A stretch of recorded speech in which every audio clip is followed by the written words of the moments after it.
ನಂಜನಗೂಡು ಶಾಸಕ ದರ್ಶನ್ ಧ್ರುವನಾರಾಯಣ್ ನೇತೃತ್ವದಲ್ಲಿ ಮೈಸೂರು ಜಿಲ್ಲಾ ಕಾಂಗ್ರೆಸ್ ನಂಜನಗೂಡು ಕಾಂಗ್ರೆಸ್ನಿಂದ ಮಹಾತ್ಮ ಗಾಂಧಿ ಉದ್ಯೋಗ ಖಾತ್ರಿ ಯೋಜನೆ ಮರಳಿ ತರಲು ಬೃಹತ್ ಪಾದಯಾತ್ರೆ ಹಮ್ಮಿಕೊಳ್ಳಲಾಗಿತ್ತು.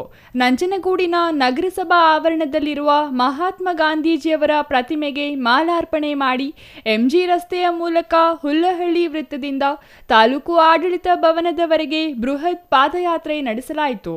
ತಾಲೂಕು ಆಡಳಿತ ಭವನದ ಮುಂಭಾಗದಲ್ಲಿ ಜಮಾಯಿಸಿದ ಕಾಂಗ್ರೆಸ್ ಪಕ್ಷದ ಕಾರ್ಯಕರ್ತರು ವಿಬಿಜಿ ರಾಮ್ಜಿ ಕಾಯ್ದೆ ರದ್ದು ಮಾಡಬೇಕು, ಮನರೇಗಾ ಯೋಜನೆಯನ್ನು ಮರಳಿ ಜಾರಿಗೆ ತರಬೇಕೆಂದು ಕೇಂದ್ರದ ವಿರುದ್ಧ ಧಿಕ್ಕಾರದ ಘೋಷಣೆಗಳನ್ನು ಕೂಗಿ ಆಕ್ರೋಶ ವ್ಯಕ್ತಪಡಿಸಿದರು.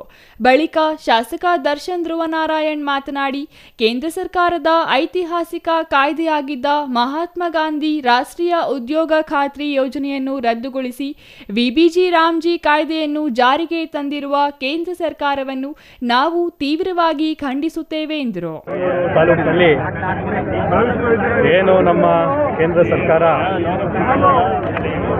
ನಮ್ಮ ಭಾರತ ದೇಶದಲ್ಲಿ ಒಂದು ಐತಿಹಾಸಿಕವಾದಂಥ ಕಾಯ್ದೆ ಇದೆ, ಮನರೇಗಾ ಕಾಯ್ದೆ.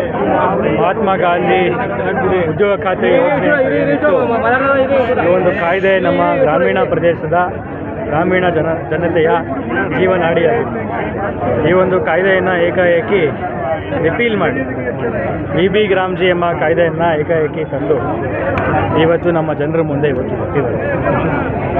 ಇದರ ವಿರೋಧವಾಗಿ ನಾವೆಲ್ಲರೂ ಕೂಡ ಇವತ್ತು ಸೇರಿ ನಮ್ಮ ಕಾಂಗ್ರೆಸ್ ಪಕ್ಷದಿಂದ ನಮ್ಮ ಡಿಸಿಸಿ ವಿಜಯ್ ಕುಮಾರ್ ಸರ್ ಅವರು, ಹಾಗೆ ಕ್ಷೇತ್ರದ ಮಾಜಿ ಶಾಸಕರು ಹಿರಿಯರಾಗಿರುವಂಥ ಕಳಲೆ ಕೇಶವಮೂರ್ತಿ ಸಾಹೇಬರು, ಹಾಗೆ ನಮ್ಮ ಬ್ಲಾಕ್ ಕಾಂಗ್ರೆಸ್ನ ಅಧ್ಯಕ್ಷರುಗಳು, ವಿವಿಧ ಸಂಘ ಸಂಸ್ಥೆಯವರು ಎಲ್ಲರೂ ಕೂಡ ಸೇರಿ ಇವತ್ತು ವಿಬಿ ರಾಮ್ಜಿ ಏನು ಈ ಕಾಯ್ದೆ ಇದೆ ಇದರ ವಿರೋಧವಾಗಿ ಮತ್ತೆ ಮಹಾತ್ಮ ಗಾಂಧಿ ಉದ್ಯೋಗ ಖಾತ್ರಿ ಯೋಜನೆಯ ಪರವಾಗಿ ನಾವೆಲ್ಲರೂ ಕೂಡ ಸೇರಿ ಪ್ರತಿಭಟನೆಯನ್ನು ಮಾಡ್ತಾ ಇದ್ದೇವೆ. ಗ್ರಾಮೀಣ ಪ್ರದೇಶದ ಜನರ ಜೀವನಾಡಿಯಾಗಿದ್ದ ಮನರೇಗಾ ಉಳಿವಿಗಾಗಿ ಕಾಂಗ್ರೆಸ್ ರಾಜ್ಯದಲ್ಲಿ ಪ್ರತಿಭಟಿಸುತ್ತಿದೆ. ವಿಬಿಜಿ ರಾಮ್ಜಿ ಕಾಯ್ದೆಯನ್ನು ವಿರೋಧಿಸುತ್ತಿದ್ದೇವೆ. ಗ್ರಾಮೀಣ ಜನರ ಬದುಕನ್ನು, ಅವರ ಹಕ್ಕನ್ನು ಕಿತ್ತುಕೊಳ್ಳುತ್ತಿದ್ದಾರೆ. ಮಹಾತ್ಮ ಗಾಂಧೀಜಿಯವರ ಕನಸನ್ನು ಭಗ್ನಗೊಳಿಸುತ್ತಿದ್ದಾರೆ. ಬದುಕುವ ಹಕ್ಕು, ದುಡಿಯುವ ಹಕ್ಕನ್ನು ಕಾಂಗ್ರೆಸ್ ಸರ್ಕಾರ ನೀಡಿದ್ದು, ಅದರಂತೆ ಮನರೇಗಾ ಯೋಜನೆಯಿಂದ ಸಮಾನತೆ ಕಲ್ಪಿಸಲಾಗಿತ್ತು. ಸಮಾನ ವೇತನ ನೀಡುವ ಸಲುವಾಗಿ ಅಂದು ಪ್ರಧಾನಮಂತ್ರಿಯಾಗಿದ್ದ ಮನಮೋಹನ್ ಸಿಂಗ್ ಅವರು ಈ ಕಾಯ್ದೆಯನ್ನು ಜಾರಿಗೆ ತಂದಿದ್ದರು.